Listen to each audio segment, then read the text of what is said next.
It's the ML Sports Platter brought to you by Welch & Company Jewelers and Batavia Downs Gaming. We bring on one of my favorite guys. He is the studio host of the NHL on TNT with Biz, the great one, King Henrik, Anson Carter. Awesome panel. They do such a great job covering the NHL. It's my man, Liam McHugh, who also has the same first name as my son. What's up, Liam? What's up, man? Yeah, this is a good time to be Liam. When I was a kid, you walk into like a gift shop and they'd have all the names on like different things you get. Not once did they have a Liam. Now they're everywhere. So kind of like me, you walk in, there's no mics. Is it opposite now? Has it switched? All right, I was in Western New York this week. Yeah, I was at the game, and I'm just going to leave it at that. I mean, up 4-0, 5 goals given up, and I just, you should have seen the fans running out of there and the faces and the language. And Liam, I just, it never ends with the Buffalo Sabres, man. yeah. Listen. I've had high hopes for years. You know that because I think the talent is there. I really do believe that. That game was the most Colorado Avalanche game and the most Buffalo Sabres game all at once, all combined. Because the Avs' problem is Georgiev. That was instant and immediate in that game. 4 goals pulled, so he had to go. But then the Avs do what they do, which is they flip on the offense. The Sabres' problem is what you know as a Sabres fan, which is no lead is safe. There's no feeling comfortable about anything. And there's this just constant sense of doom and gloom hanging over that franchise that if something bad can happen, it will happen. And that's what happened in that game. And you heard from the players afterwards this idea that things got tight, things got tense, and they were a little bit fragile, that they couldn't handle it. And to me, I don't know. I think we've gotten to the point where like youth to me is no longer an excuse. Yep. Guys have been there. Experience is no longer an excuse. And so now you're at a point where it's just, is it the habit of losing? Like, we talk about winning habits and developing winning habits for all athletes. And what stinks right now for a lot of Buffalo Sabres players is that they come to this team, they get there young, and they're on losing teams. And I think it's difficult for them right now to figure out how to just win games that they should win, and then to be great, win games that they shouldn't. And I don't know what the answer is, except that it feels bigger than just a trade here. And I know people would like to see a move. I don't think a single trade is going to change what's going on with the Buffalo Sabres right now.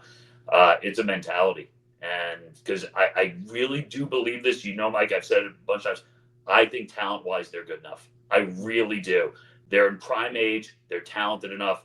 It is a mentality. And somehow in that organization from the top down, the mentality has to change. Yeah, and the young guys, they're there. They come in, then they go to the A, and they don't know what they're doing with them. And then you see every other franchise, guys come in from 17 and 18, and it's instantaneous. Maybe it's the culture there, the coaching, something in between that you noted that it just works. And in Western New York, it's not working. I like that they did pick up McHugh because I thought, oh, there's a guy who knows how to win. But I don't know, man. And you described that game perfectly against Colorado and McKinnon. Once he scored that goal and I saw that snipe right in front of my eyes, and he is unreal. I still think he doesn't get as much credit with the McDavids and the Matthewses of the world. He scored that, and I kind of looked at my cousin, and I go, I don't know. Yeah.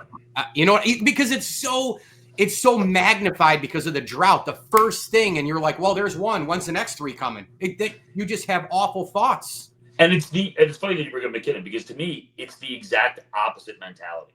Yeah. You have given McKinnon a glimmer of hope, and he doesn't think, oh, now maybe we can come back in this game. He thinks we're going to win.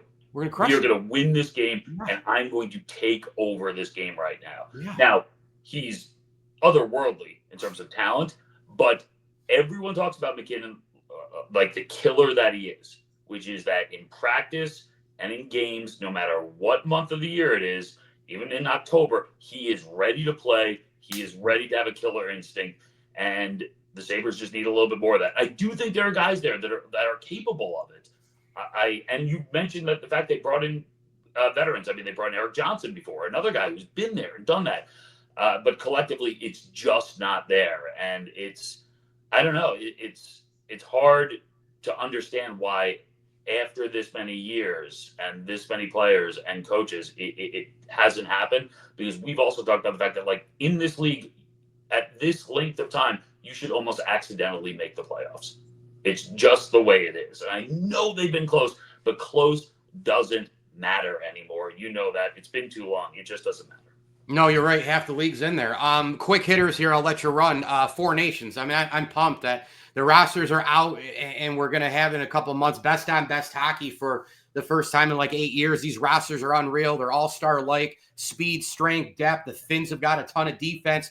I mean, my gosh. I guess the only surprise for me is Brock Nelson gets on, right, on Team USA over a couple. I think Caulfield didn't get on and Taves didn't get on. But the rosters are awesome. They're loaded. I know the Russian situation, but we've got Sweden, the Finns, the U.S. team, and Canada. You think Four Nations? You think what immediately? I think there's a chance that you could get U.S. Canada in Boston for a gold medal game, which would be incredible, because then you get Brad Marchand as a Canadian player playing on his home ice. Yeah, which helps your very coverage. Cool to see how, like, the home crowd treats him there. I think that's also, I think this is the best U.S. team I've seen.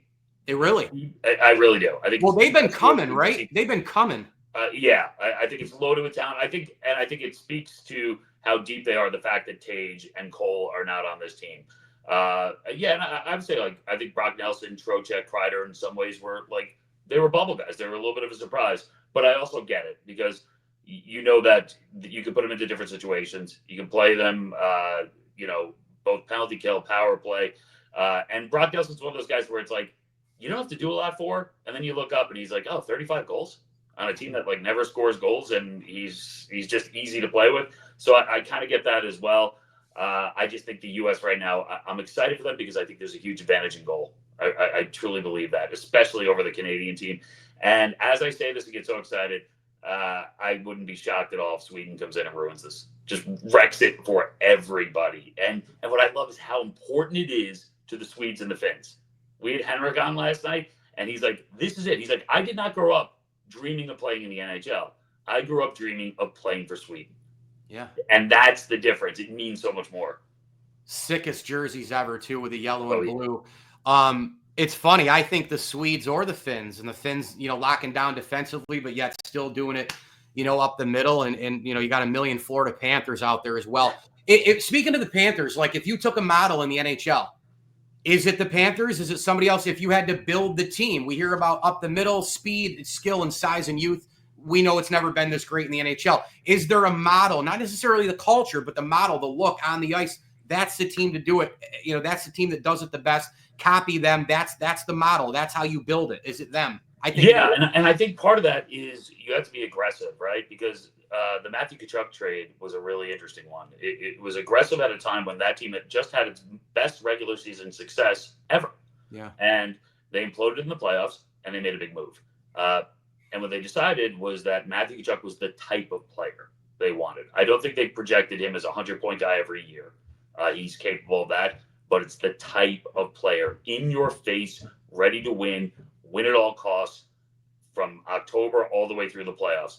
And then, listen, it doesn't hurt when you have a Barkov.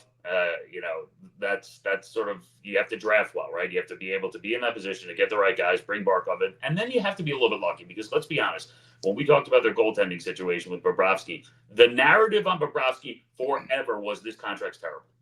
Yeah. This contract is brutal. And now the narrative is, wow, money well spent. We're champions. He's incredible in big moments. Nobody talks about the contract. So you have to be willing to sit there and say, like, all right, the contract's not great now, but it's a long one. Let's see if this pans out. Yeah, man, it is the model in terms of grit in your face. And I, for one, didn't think last year that you could play that way, go all the way to the final, come back, start playing that intense hockey in October all the way through, and still have gas left in the tank in the playoffs, and then go to a Game 7 where you almost blew it in the final and still win. I did not think it was possible. I thought the game's too hard, too physically demanding, but that team is mentally tougher and obviously can withstand any of the physical pressure that's put on them throughout the playoffs. That is basically the model right now, is find guys with skill, but find guys who have this approach where it is playoff style hockey all year round, because flipping a switch probably isn't going to work. Yeah, Bobrovsky is a Hall of Famer. minute or so left. You want to hit me with some storylines maybe that from now until whenever that we either should be looking at, will be looking at. I know Ovi's got to come back and a million other things. We already got rid of the Sabres in the beginning, but anything that just jumps out to you.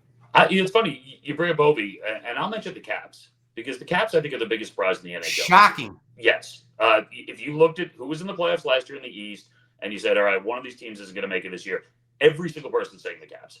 Everyone, because they were shocking to make it last year. Minus 37 goal differential. Ovi in a massive slump to start the year, yet they overcame that. And then they only got older. I know they made moves in the offseason, but they weren't guaranteed moves. There were people who weren't high on Chychrun. Certainly, P.L. Dubois was not a guy that everyone was really, at this point, thinking was going to be a difference maker. In fact, it was like, hey, can he get his career right? So they took some risks. They made some moves.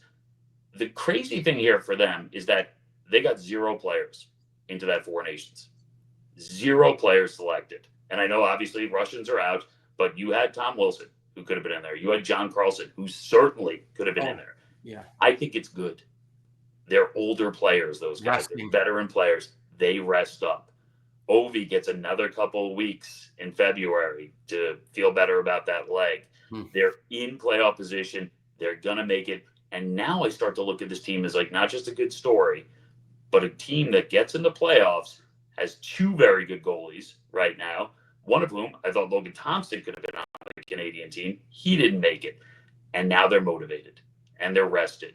And I think the Caps are a team right now. They're going to sneak up on people in the playoffs. They're going to do some damage. And it's going to be fun to watch. What I love about it also is we're not only watching Ovi go for a record, we're watching Ovi go for a record while his team is really important and playing meaningful hockey games. So it's pretty cool, man. No doubt, man. No doubt. NHL on TNT's Liam McHugh. Go get him on X with a follow. Hey, appreciate it. Happy holiday season, my man. All right, you too. Always great coming on.